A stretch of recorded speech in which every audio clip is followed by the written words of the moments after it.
Assalamualaikum warahmatullahi wabarakatuh. Perkenalkan, nama saya Alin Pradipta Nurmukasari dengan NIM B111230176. Di sini saya akan menjelaskan tentang ormas Islam dan upaya pencegahan radikalisme keagamaan. Seperti yang kita ketahui, Indonesia adalah negara yang memiliki perbedaan dan beragam budaya. Tentunya perbedaan agama yang dianut oleh masyarakat, yang dimana saat ini mayoritas di Indonesia menganut agama Islam. Karena adanya keberagaman berpikir dan pemahaman kehidupan sosial masyarakat Islam di Indonesia, maka terbentuklah ormas Islam seperti Syarikat Islam, Nahdlatul Ulama, Muhammadiyah, dan sebagainya. Dan dengan banyaknya organisasi Islam yang terbentuk, diharapkan bisa menjadi pionir terciptanya kehidupan keberagaman yang harmonis, damai, dan toleran di tengah masyarakat, serta guna menangkal masuknya pemahaman asing dan radikalisme demi mewujudkan kehidupan masyarakat Muslim yang rahmatan lil alamin dalam NKRI. Kemudian ormas dalam konsep Islam. Organisasi dalam konsep Islam merupakan sarana sebagai penyampaian risalah guna tercapai dampaknya kepada umat atau masyarakat secara tepat. Tujuan ini dilaksanakan oleh para pendakwah Islam. Berkaitan organisasi terdapat dua kata, yaitu saf dan umat. Saf dikaitkan dengan organisasi menjadi barisan yang dipimpin oleh seorang imam dalam sholat. Disimpulkan, organisasi adalah perkumpulan yang terdiri dari orang-orang atau jamaah yang mempunyai sistem yang diatur secara tertib demi mencapai tujuan bersama, sebagaimana yang dijelaskan pada surah As-Saff ayat 4. Innallaha yuhibbul ladzina yuqatiluna fi sabilihi shaffan ka'annahum bunyanun marsus. Sesungguhnya Allah mencintai orang-orang yang berperang di jalannya dalam barisan yang teratur. Mereka seakan-akan seperti suatu bangunan yang tersusun kokoh. Maksud dari saf di sini adalah menyuruh masuk dalam sebuah barisan atau organisasi supaya terdapat keteraturan untuk mencapai tujuan. Kemudian peran dan fungsi ormas Islam menjadi sebuah kiat untuk membangkitkan ajaran Islam terutama dalam penerapan kebijakan negara yang adil sebagaimana seruan yang pernah diajarkan dan dilaksanakan oleh Rasulullah SAW, yang kemudian menjadi panduan bagi umat Islam dalam kaitannya dengan masalah kenegaraan, yang mengajarkan kita agar saling menghargai satu sama lain. Penganut Islam meyakini dengan sesungguhnya bahwa agama dan negara, yaitu Islam huwa al-din wa al-daulah, adalah suatu kesatuan yang keduanya tidak dapat dipisahkan. Kemudian beberapa ormas Islam di Indonesia. 1. Nahdlatul Ulama atau NU merupakan organisasi kemasyarakatan Islam yang didirikan pada 13 Januari 1926 oleh Kiai Haji Hasyim Asy'ari yang bergerak dalam bidang keagamaan dan sosial. Paham agama yang dianut merupakan paham Ahlus Sunnah wal Jamaah dengan pola pemikiran mengambil jalan tengah antara ekstrim akli nasionalis dengan ekstrim nakli spiritualis, sehingga sumber hukum Islam yang digunakan tidak hanya Al-Quran dan hadis, tetapi juga kemampuan akal dan realitas empirik. Paham yang dianut oleh NU menekankan pada 3 aspek ajaran agama Islam, yakni akidah, fikih, dan tasawuf. Strategi dakwah NU terdiri dari 3 pilar, yaitu tasawuf atau moderat, yaitu sikap tengah yang berintikan pada prinsip hidup yang menjunjung tinggi berlaku adil dan lurus di tengah kehidupan tanpa mengambil sikap ekstrim atau tataruf. Yang kedua, tawazun dan ta'adul, yaitu keseimbangan. Sikap ini terrefleksi dalam tata pergaulan baik dimensi politik maupun budaya, yaitu dengan mengambil sikap akomodatif kritis dengan mengembangkan seruan amar ma'ruf nahi munkar. Yang ketiga, tasamuh atau toleran, yaitu mengembangkan dan menumbuhkan sikap menghormati keagamaan, pemahaman, tindakan maupun gerakan dalam konteks keislaman. Prinsip ini dimaksudkan dalam upaya membangun ukhuwah Islamiyah, baik syariah maupun wataniyah. Dengan ketiga pilar itulah NU mencoba membumikan Islam demi tercapainya Izzul Islam wal Muslimin yang didasarkan pada ayat Al-Quran dalam surat An-Nahl yang berbunyi, Ud'u ila sabili rabbika bil hikmati wal mau'izatil hasanati wajadilhum billati hiya ahsan inna rabbaka huwa a'lamu biman dhalla an sabilihi wa huwa a'lamu bil muhtadin. Serulah manusia kepada jalan Tuhanmu dengan hikmah dan pengajaran yang baik, dan berdebatlah dengan mereka dengan cara yang baik. Sesungguhnya Tuhanmu, dialah yang lebih mengetahui siapa yang sesat dari jalannya, dan dialah yang lebih mengetahui siapa yang mendapat petunjuk. Yang kedua, Muhammadiyah. Muhammadiyah didirikan pada 18 November 1912 di Yogyakarta oleh Kiai Haji Ahmad Dahlan yang bergerak di bidang keagamaan dan sosial. Misinya adalah mengembalikan penyimpangan yang terjadi ketika proses dakwah yang bercampur antara ajaran Islam dengan adat istiadat. Sebagaimana yang Muhammadiyah merupakan refleksi dari Quran surat Ali Imran ayat 104 yang berbunyi, wal takum minkum ummatun yad'una ilal khairi wa ya'muruna bil ma'rufi wa yanhauna 'anil munkar wa ulaika humul muflihun. Dan hendaklah di antara kamu dan segolongan orang yang menyeru kepada kebajikan, menyeru berbuat yang makruf dan mencegah dari yang munkar, dan mereka itulah orang-orang yang beruntung. Muhammadiyah memiliki 4 pijakan utama dalam menjalankan dakwahnya, yaitu akidah, akhlak, ibadah, dan muamalah duniawiyah. Akidah yang dibawa oleh Muhammadiyah adalah akidah yang murni bebas dari bid'ah, kemusyrikan, dan kufarat. Akhlak yang dijalankan berpedoman pada Al-Quran dan Sunnah, bukan pada nilai-nilai ciptaan manusia. Ibadah yang dijalankan sesuai dengan tuntutan Rasulullah SAW, dan muamalah duniawiyahnya adalah suatu bentuk kegiatan duniawi untuk mencari ridho Allah Subhanahu wa Ta'ala. Yang ketiga, Jamiatul Qail Al-Irsyad didirikan pada 17 Juli 1905 di Jakarta. Organisasi ini merupakan satu-satunya organisasi pendidikan modern di Indonesia. Pembentukan Al-Irsyad ditujukan kepada golongan Arab Hadrami bahwa tafadul atau kemuliaan tidaklah didasari pada keturunan, melainkan pada ilmu, amal, dan takwa.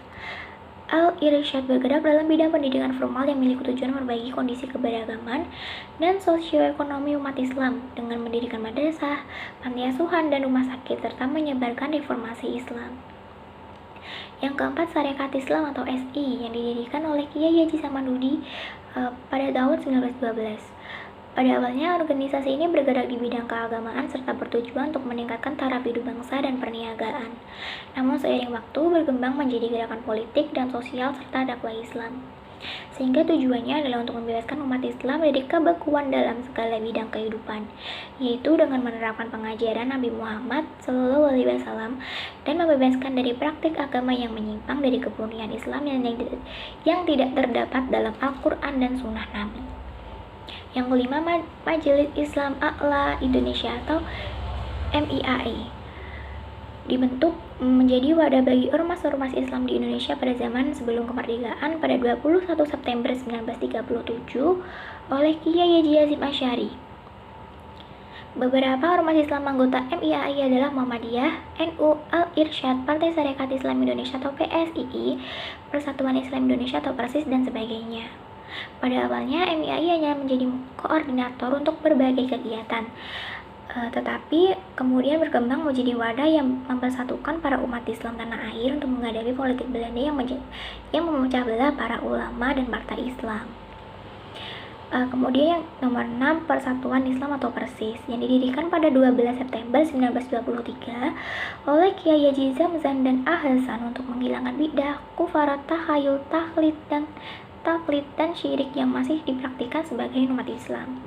Tujuan awal yang bagus pada akhirnya berkembang menjadi sesuatu yang meresahkan bagi kelompok lain yang tidak setuju dengan pemikiran PERSIS. Bahkan tokoh-tokoh yang muncul belakangan tidak lagi memiliki kualifikasi yang setara dengan pendahulunya dalam hal keilmuan, akhlak, dan kecerdasan, sehingga masyarakat menunjukkan penolakan. Kemudian makna radikalisme agama. Makna radikalisme dalam sudut pandang keagamaan diartikan sebagai paham keagamaan yang mengacu pada fondasi agama yang sangat mendasar dengan fanatisme keagamaan yang sangat tinggi, sehingga tidak jarang penganut paham atau aliran tersebut menggunakan kekerasan untuk mengaktualisasikan paham keagamaan yang dianut dan diyakininya. Radikalisme dimaknai dengan kelebihan atau bersikap keras dalam segala sesuatu atau al-ghulu, melampaui batas. Hukumnya sebagaimana dikehendaki oleh Allah Subhanahu wa Ta'ala dan Rasul-Nya, tanpa mengurangi atau melebih-lebihkannya. Dengan demikian, radikalisme agama adalah sebuah penyelewengan paham atas Islam yang lurus. Rasulullah Shallallahu Alaihi Wasallam sangat mewanti-wanti umat Islam untuk tidak terjebak pada tindakan radikalis atau at-taharruf al-dini berlebihan atau gulu berpaham sempit atau dayik, kaku atau tanatu atau rigid dan keras, tasyadud atau tasyadud, sebagaimana dijelaskan dalam Al-Quran surat Al-Qasas ayat 77 yang berbunyi wabtaghi fima ataqallahu daral akhirata wala tansa nasibaka minad dunya wa ahsin ka ahsanallahu ilaika wala tabghil fasada fil ard innallaha la yuhibbul mufsidin. Dan carilah pada apa yang telah dianugerahkan Allah kepadamu kebahagiaan negeri akhirat, dan janganlah kamu melupakan kebahagiaanmu dari kenikmatan duniawi, dan berbuat baiklah kepada orang lain sebagaimana Allah telah berbuat baik kepadamu, dan janganlah kamu berbuat kerusakan di muka bumi. Sesungguhnya Allah tidak menyakini orang-orang yang berbuat kerusakan.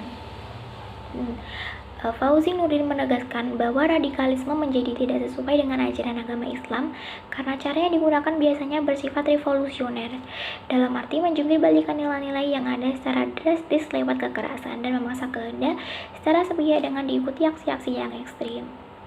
Kemudian upaya-upaya pencegahan radikalisme keagamaan dapat dilakukan melalui satu pendidikan. Pendidikan Islam yang benar dan akurat dapat memberikan pemahaman yang benar tentang keyakinan Islam dan mengajarkan nilai-nilai perdamaian, toleransi, dan keseimbangan. Kemudian melalui pengajaran tafsir. Tafsir atau penafsiran Al-Quran harus diajarkan dengan benar dan objektif. Pemimpin agama harus mengajarkan tafsir yang jelas supaya tidak menimbulkan salah pengertian. Dalam hal ini, pendekatannya lebih moderat dan waspada harus diambil untuk memastikan bahwa masyarakat memahami ajaran agama yang benar. Yang ketiga, mengajarkan kesederhanaan dan keadilan.